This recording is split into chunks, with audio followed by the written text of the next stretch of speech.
ukwenjenje kungena kaloku kwenjenje kufika ukwenjenje ukuthi sesikhona abantu abahle wena muntu obhekeleyo sondela kaloku uzomamela namhlanje sifikile lapha kwavusilanga asikagxothwa ke ku-YouTube besicinga ubana mhlawumbi kuzabe sekuyimpendulo ethi mqabhele ubuye emva kweveki hayi sisekhona sisayinikwa ke le chance sizawuqhuba kuyo le platform with its advantages and challenges kaloku ezi platforms ayizozethu zezabantu bakude.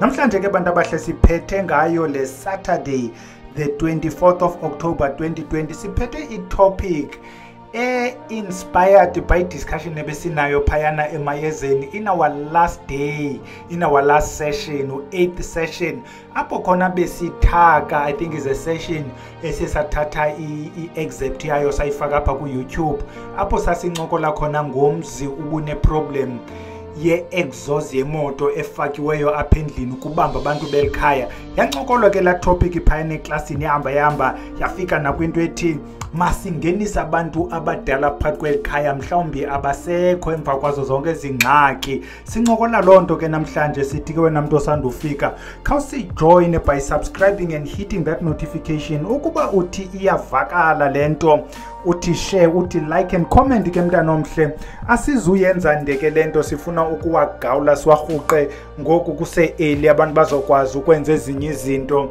ezibalulekileyo kaloku apha ezimpilweni zabo. Namhlanje siphethe into ekuthiwa xa ibizwa liladi abanye bathi lati abanye bathi lada bayibiza ngoyibiza ke lo lento abantu bakhona apha kwintetho yesiXhosa into eyilento kuthiwa liladi kuzawuthiwa liqonga.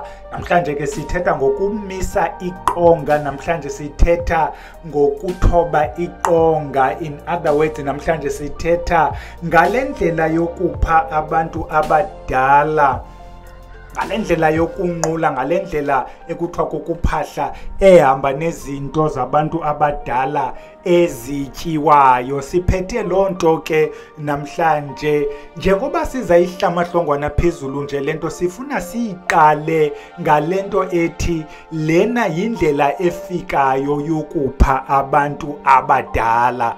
That comes as a form of a disclaimer and as a form of an emphasis. Yindlela efikayo yokupha abantu abadala. Le ndlela ifikayo ifika nenkolo yobuKristu. Le ndlela ifikayo ihamba nabantu ngokwenkolo zaphesheya. Yafika ke lento we incorporated it nathi kulena yethu inkolo. Is not the only thing lento eliladi that we've incorporated kwinkolo yethu. You know kubana kwizinto zethu iba ngathi awugqibanga xa ungenabo utywala obumhlophe utywala obubomvu. That is also one of izinto that we've incorporated. Ayiyo yodwa ke zininzi because kwa icuba eli yinto we've discussed kule group ethi lifike njani kweli lizwe lethu lisuka phi. Sathi ukuthi icuba eli originally yinto yase South America yafika ke ne settlers kweli lizwe saphele siba nayo. Xa sibala yonke lento that we've incorporated kwinkolo yethu include amakhandlela.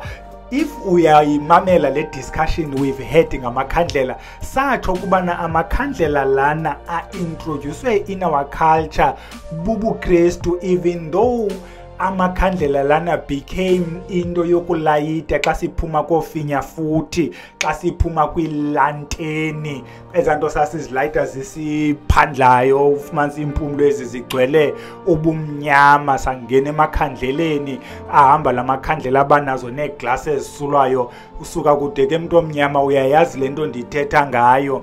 Ifike ke lento ihamba nayo lenkolo yobuKristu. However lento siza kuyincokola apha yeliladi eliqonga wena mntu onomdla wolandela inkolo zabanye abantu as we do apha kweli khaya, you will notice ukuthi iChinese zinayo lento iliqonga, Amandiya anayo lento iliqonga, Malayans including other ancient European cultures zinayo lento iliqonga.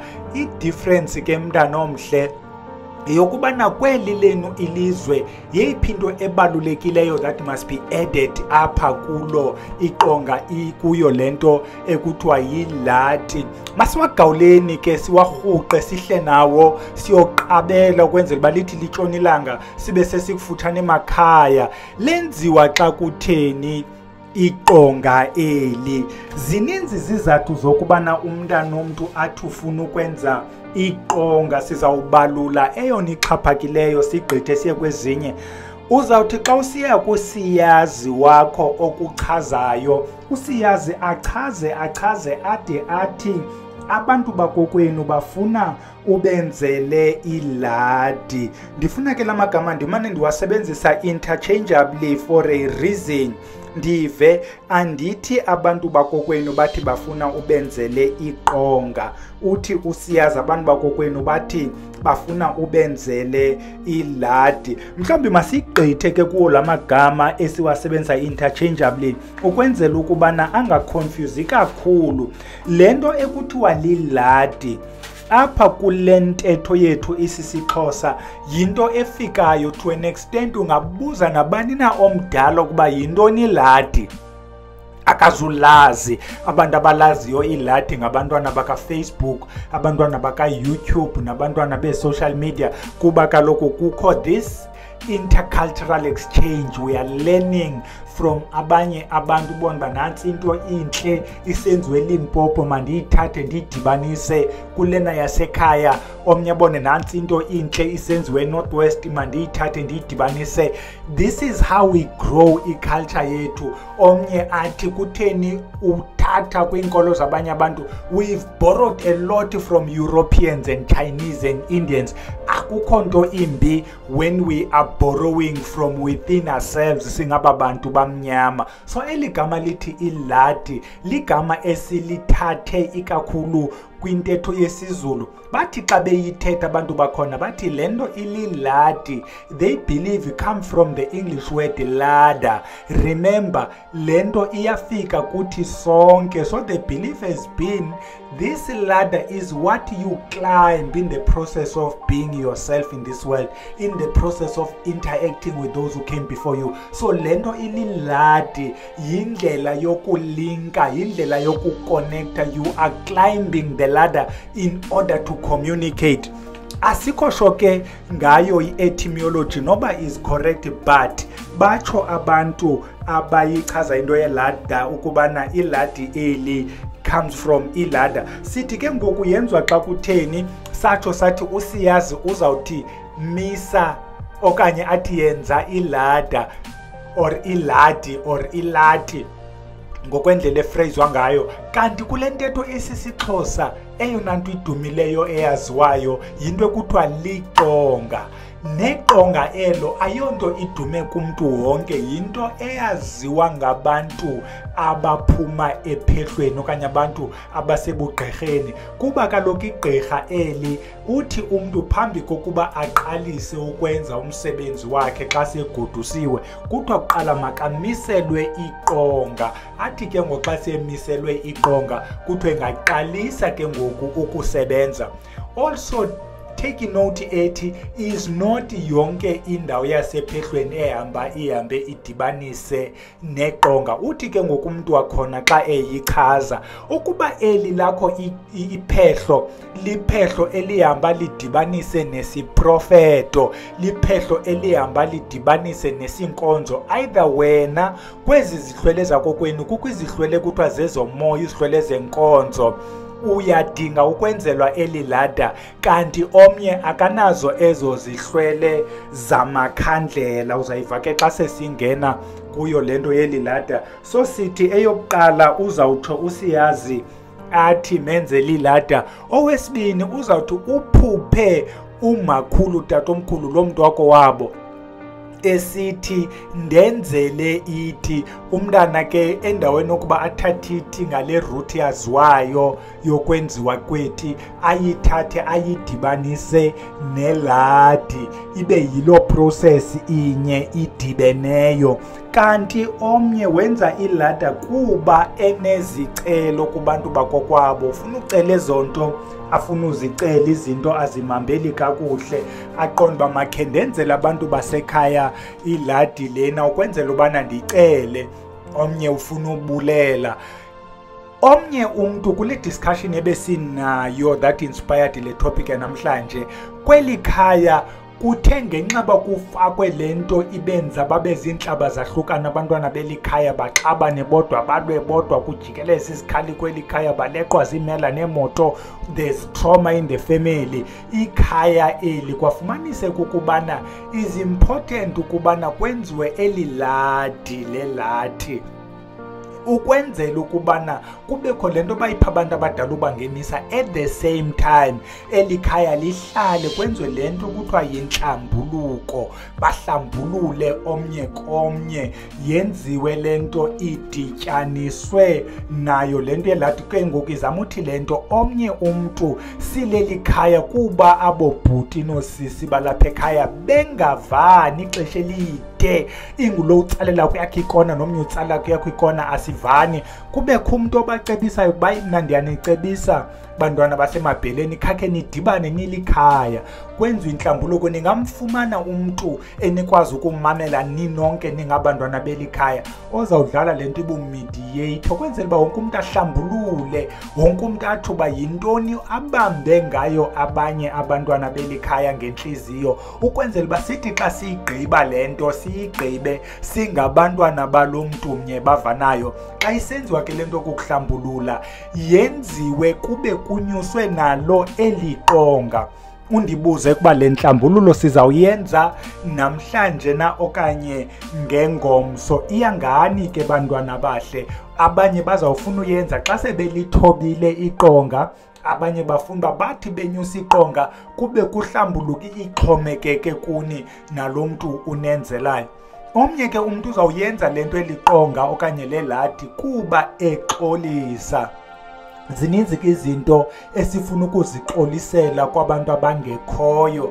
Omnye wade umama wasweleka engavani nomntana, wakuthuka wathi uzawuba yinja, ude uyotshona, ubona nje ubomi bakho phila ubomi benja wena, wonke umuntu okubonayo ufuna ukutsicela. Kudala uhambo osiyazi kuthi unesimnyama uyahlanjwa, uyafakwa inqwebeba ngapha ziyakutya, kodwa khona into itshintshe de kubekho umntu othi khawukhe wenzela abantu bekhaya uxolise kuba sijongile nje ingathi iingxaki zakho zibotshwe phayana esihlweleni. Umuntu uzawuyenza ke le nto yaleladi okanye eliqonga kuba exolisa kubantu bekhaya, exolisa kumama ode wabhubha. Ikhona into ubana mhlawumbi omnye waxabana nomzali, wayotshipha umntu ethukisile elwile, basweleka abazali. Xa sebuya abazali abasekho kuba kaloku lo mntu wahamba wayotshona. Ngoku unaloo nto imtyayo kuba abazali bade basweleka ndingavananga nabo. Omnye ke uzawukwenza yona le nto eliqonga kuba ekhupha isimnyama. Masiyicacise le nto ethi ukuxolisa oku nokukhupha isimnyama zihambe kubekho apho zi-intersecta khona sometimes. Umzekelo, omnye umntu kuba ebeneproblem yokukhupha izisu, uzawuthi ke ngoku ayoxolisa kubantu abadala, ayoxolisa koogogo abamgcinele olusana okanye lamasana. Omnye ayiko kuxolisa, uneproblem yezimnyama afuna ukuzikhupha, ezo zimnyama ezihamba zidityaniswe nezinto zalapha ekhaya. Enzilada acela abantu bekhaya mabamncedise, nawo bamqumbele mabangamqumbeli. Andikabi nayo imali abantu abadala, ndizawuthi mhla kwalunga ndenze ngcono, nantsi into endinayo okwangoku zihlwele zasekhaya, ndicela nikhanyise nivule indlela ukwenzela ukubana ndibe nayo into yokunihoya, nantsi into endiyimisayo. Kanti omnye ukhupha izimnyama zendawo umntu ebehamba kuzo. Omnye usuke esibhedlele, uhleli ixesha esibhedlele kuloo ndawo ekubhujwayo, abanye abalandwanga loo miphefumlo, nantsi ihlinyuka apha esibhedlele. Omnye uphuma etrongweni kuloo ndawo yaloo miphefumlo yasezitrongweni, nabo bantu baleqwa zezo zinto. Zininzi ke siyincokole there's a topic apho sincokola khona ngazo ezindawo ezenza ukuba ube nesimnyama esifuna xa usuka kuzo noko kubekho into yenzayo ukhupha ezo zimnyama. So siyiphendule ke into ethi iladi lenziwa xa kutheni. Umbuzo olandelayo, lenziwa ngubani? Ask the question differently. Ngubani omakakunyusele eli qonga?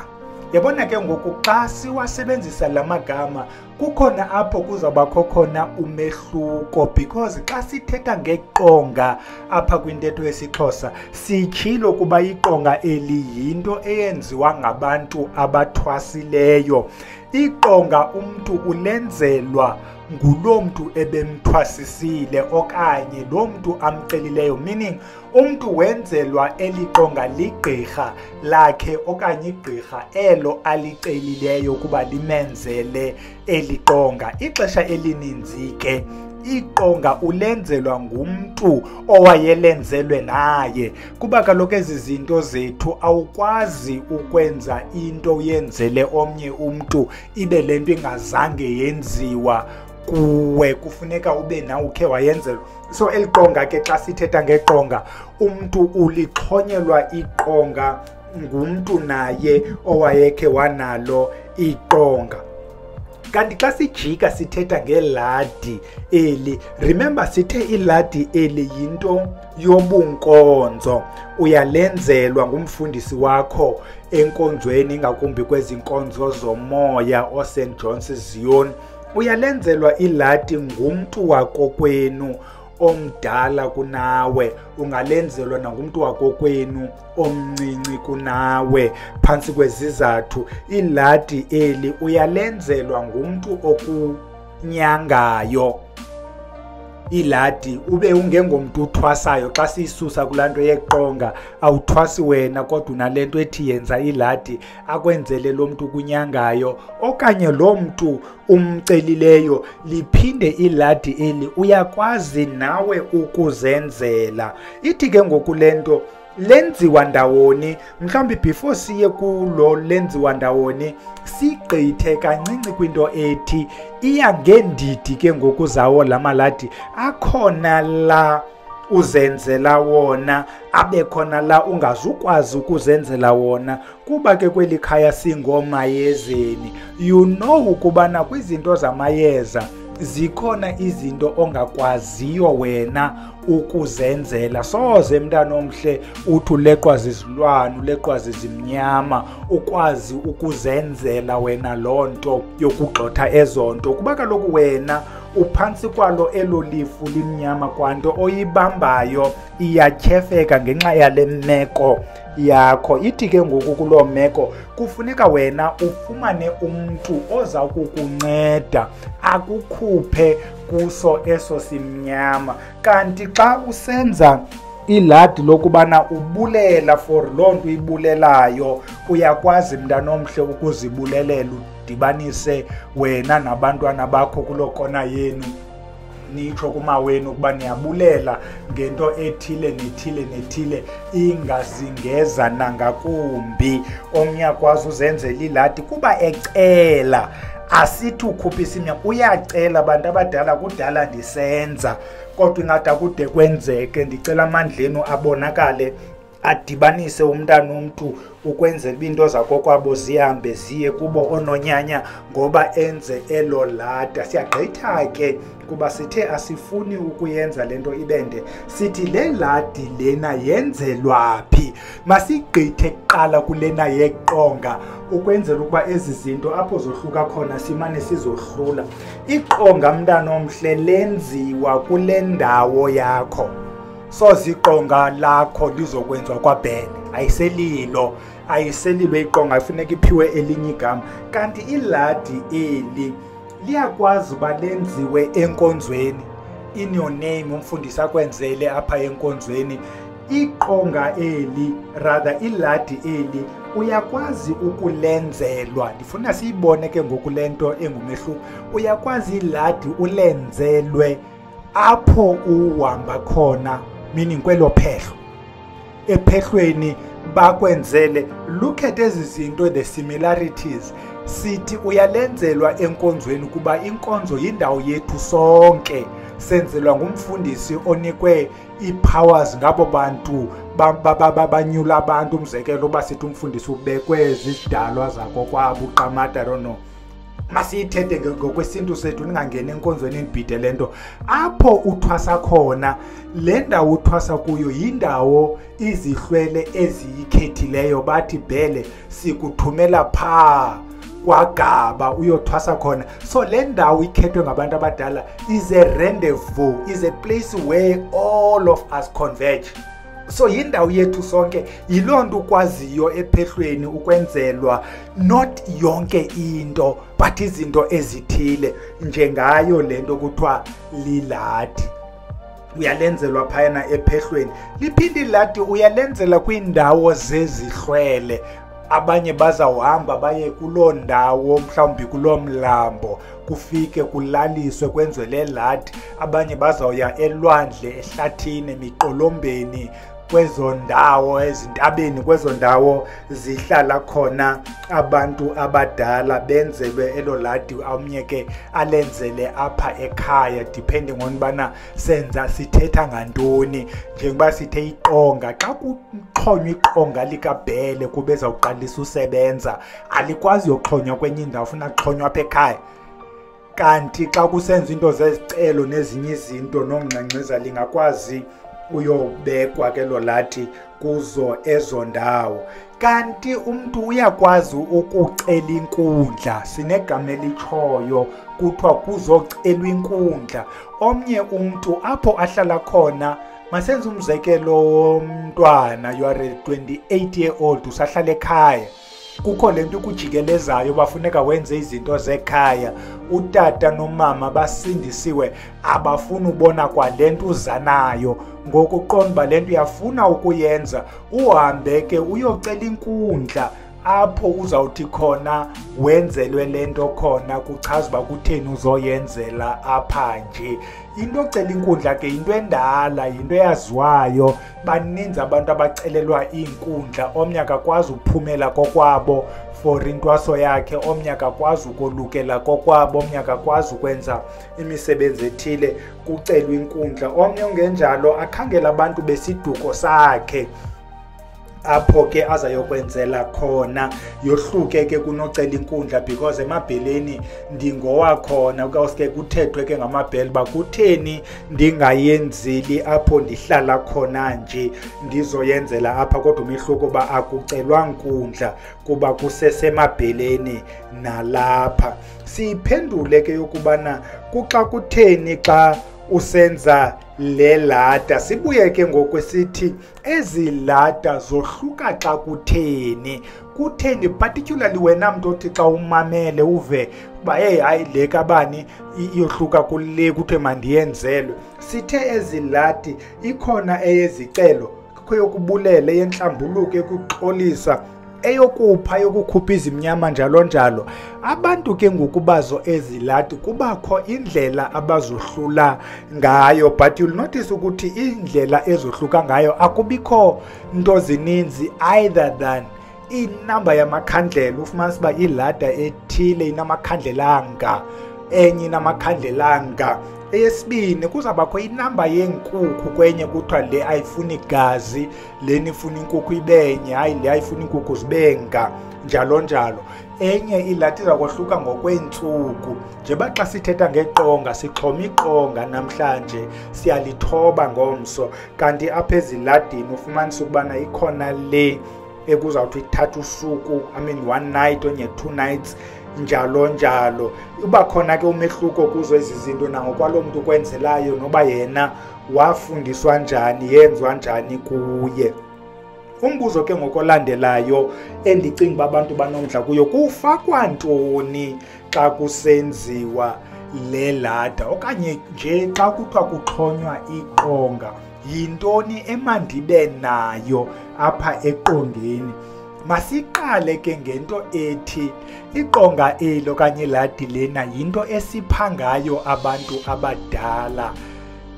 izawuthi ke wena mhlawumbi xa kuthiwe le nto ifunwa ngumakhulu uzawuthi uphuma khulu, xa kuthiwe le nto ifunwa ngabantu abadala ubapha bonke, regardless of uba le nto uyenzela umntu omnye okanye abantu abaninzi. Lo mntu mnye akahambi yedwa. Uba wenzela umakhulu akazufika yedwa umakhulu, uhamba nootatomkhulu, uhamba noomakazi ababhubhayo, oomakhulu boomakhulu bakhe. Yiloo nto yabo bantu baninzi, meaning kule nto uyenzayo it must take into account ukuba there will be a number of people coming.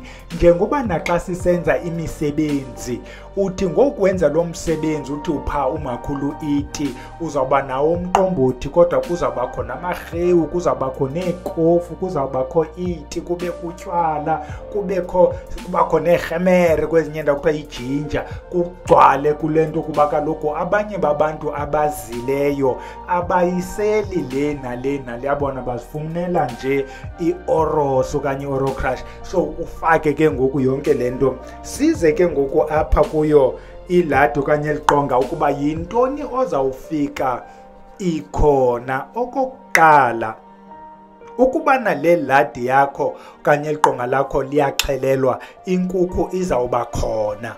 Asisayichazi ke ngoku into yeenkukhu uba yeyiphi, because eyona nkukhu esengu-easily available yaba yilaa nkukhu imhlophe. Yafika ke le nkukhu imhlophe. We used to have iinkukhu zalapha emakhaya, ukuba yiyo ekhoyo faka mntana omhle. Buba khona utywala, omnye uzawusila, omnye akazusila kodwa omnye uzawusila. Kubakho iindidi zeefruit, umntu azi-arrange kakuhle, ibhanana phaa, igwava phaa, ama-apile phaa, njalo njalo, ibe yiloo nto intle. Kuzawubakho iidrinki apho uzawufika kukho khona iidrinki eziqhuqiweyo, bona bo-oros, ufike kukho ifanta, ufike kukho ijuice, ufike kukho icoke, zonke ezi ndidi zeedrinki. Omnye afake needrinki opopo, kube kuhle nje, kube mbetje. Uzawufika kukho ikofu. Ikofu ke mntana omhle, umntu uzawuthatha ikofu lena eyayihluzwa, ayiqhuqhe kumanzi abandayo, ayibeke phaa ingagalelwanga swekire. Thatha iti yakhe yaqhuqha, abeke phayana ingagalelwanga swekire. Izawuba zizo ke ezo nto ziphungwayo phaya. Kuba sesikhumsha ke ngoku, omnye afake iJacob yakokwabo, athi ehlwele zasekhaya zithanda le kofu imnandi, Brazilian what ezi kofu zifikayo. Omnye ke uzawufaka ke amacuba akokwabo, awa-arrange nawo, aqala icuba lesixhosa, afake ezibhibhi, afake ezinefu, ibe yiloo direction ke inaloo macuba. Omnye uzawuthi ke ngoku kuba nomilimili funeka ube khona, abe kumilimili wakhe, omnye walandelise ngamazimba akhe. Ezo zinto zonke, ezo zinto ezibumilimili, into zopheka, ayinabisa into yakokwabo. Kubakho imali, omnye uzawubeka imali emhlophe yodwa, omnye abeke nemali eliphepha, kodwa kakhulu kuxhaphaka imali ekhanyayo xa sisenza ezi zinto. Nantsi ke ngoku into abathi abantu bezinkolo ingu-additional, isilawu.